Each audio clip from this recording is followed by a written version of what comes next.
What is up, you guys? Since we are all new here, I just wanted to take the time to say hi. I'm Sabrina and welcome to my YouTube channel.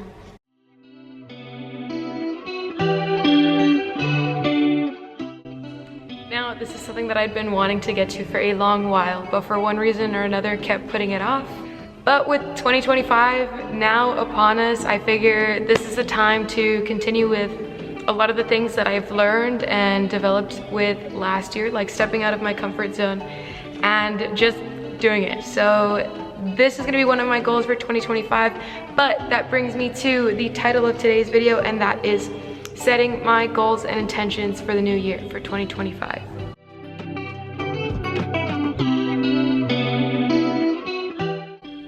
Now, before we look ahead, I think it's really important that we sit and dwell and think about the past year and reflect on the things that we've learned, the things that, some wins we've gone through, celebrate those again, and even maybe revisit some of the losses, some of the hard lessons that we had to learn, right? 2024 was a big year for me, personally, professionally, in a lot of ways. I had some pretty big goals that I had set for myself, and I managed to reach them. I became the general manager of the gym that I work at, WoPro Fitness here. I loved, I lost, I learned, and that's the most important part, right? A lot of huge opportunities that rolled my way, even some that are very recent. I made a lot of personal connections that I will always be grateful for, and I learned a lot of things about myself that I didn't think that I was capable of prior. But in achieving the things that I might not have thought possible before, helped me learn that we are always capable of more than we think that we are. Which means that this year means that I should only be expecting more of myself, and I encourage you guys all to do the same, right? That's how we push ourselves to grow. That's expecting greatness from ourselves. Even if right now we might not necessarily think that it's possible, we sit down, we come up with a game plan, and I guarantee you'll always make it a lot further than you think.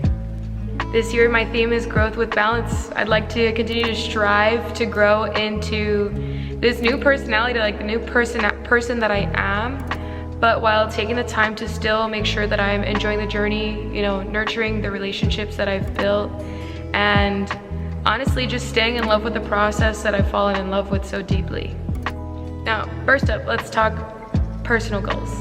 One is to prioritize self-care, right? And I don't necessarily mean rest more. I think in the past that I haven't necessarily been deliberate about using my free time or my available time to rest. I'm always thinking about what it is that I have to do instead of either doing those things or resting. The second is to strengthen my connections. I love very, very deeply, however, I am not the most intentional about sharing my thoughts, my feelings, and the way that I see my relationships, whether that be familial, platonic, romantic, you name it, right? I have a few friends that will reach out to me and I'll reach out to them occasionally.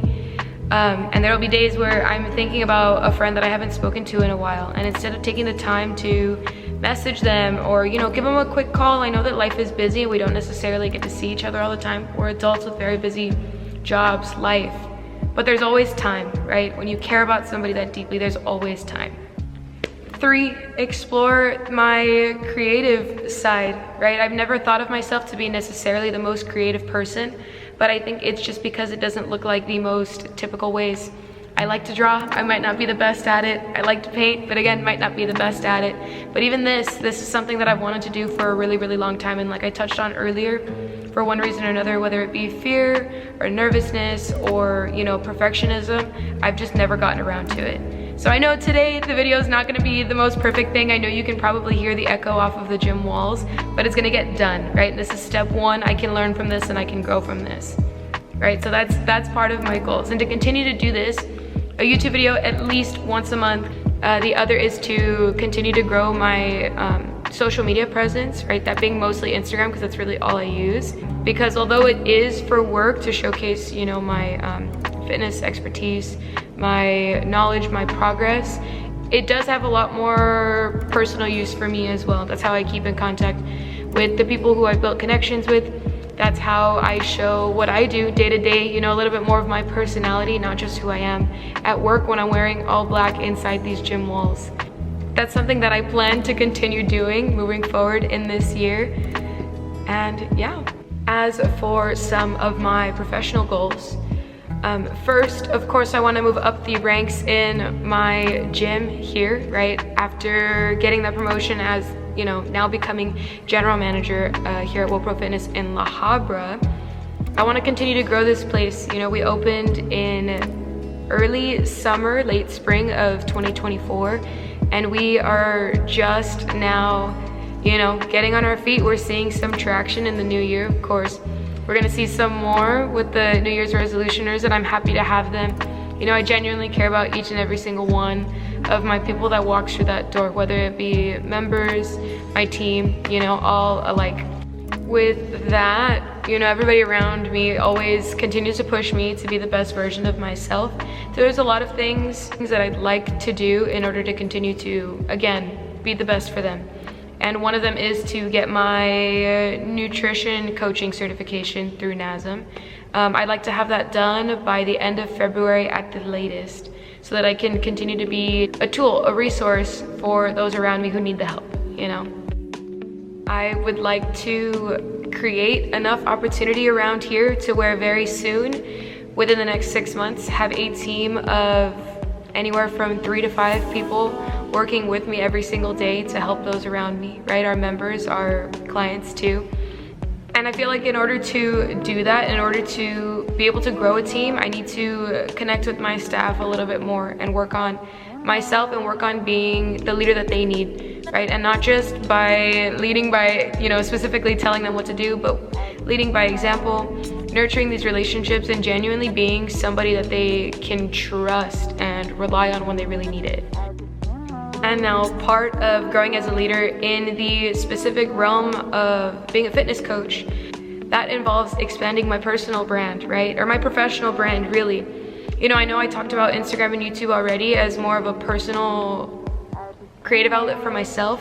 However, I know that what establishes me as even more of a professional in the industry that I work in is going to be fitness related content that's educational. The things that I might know through years of experience that somebody else might not know, or even just inspirational videos, because I tell my people this all the time, as cheesy as it might feel to you, or as much as you might feel like, well, what right do I have to post that?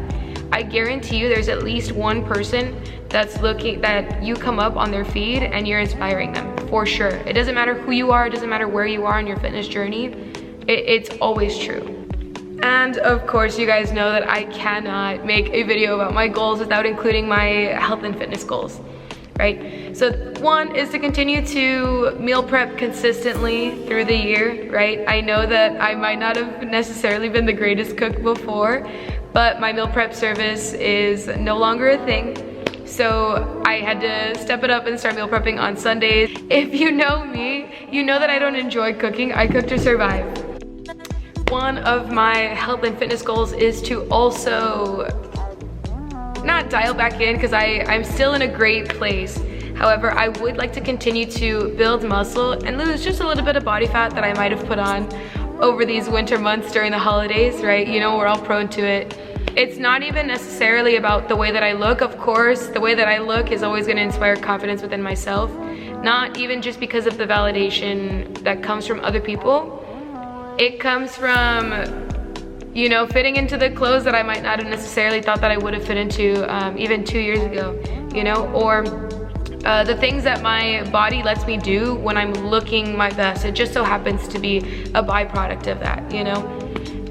Doing push-ups. I was never great at push-ups when I was younger. I trained for 6 hours a day doing all kinds of sports, but I never had the upper body strength to match the time that I was putting in. I've always had really good core strength, but I'd like to continue to build on that. I am also signed up for another 10K and half marathon in September, which means that I really need to start running again, because if not, it will be very obvious come day of that half marathon, and I am struggling to get through it and in pain for the week after that. Which, leads me to my next point. I want to be more intentional about incorporating more recovery and mobility practices into my regimen, right? I do warm up before my lifts, you know, especially when I'm here taking the sessions, of course. However, most of the mobility work that I need to do needs to happen at home. You know, I've got a history of knee injuries, shoulder injuries, a back injury from a few years ago, and these are all things that I need to be very mindful of. So those are all things that aren't hard to do, but because they're not hard and, you know, they're not necessarily at the forefront of my mind all the time, I just ignore them. Things like that go such a long way in the recovery process, but also in preventing injuries, which is something that is very, very, very important to me because I'm on my feet a lot. I teach a lot of sessions during the day, and if I can't do that, then that takes a big chunk of my work and my ability to do work away. Now, that being said, it's very easy to put all of these goals and ideas that you have for the year out into the universe, you know, whether it be on camera or not, but you have to come up with a solid game plan in order to be able to follow them, right? So for me, some of the steps that I've taken, I know I talked a lot about social media and content, which led me to create a content calendar. I've already created mine for the month of January, but every other week or every month, I'd like to revisit that content calendar. You know, even if that means that I have to film or shoot my content in one bulk day or 2 or 3 days so that I have it planned out to consistently be able to put it out. That's what we're gonna do. Accountability partners, you know, you can't see him, but he's off screen right here.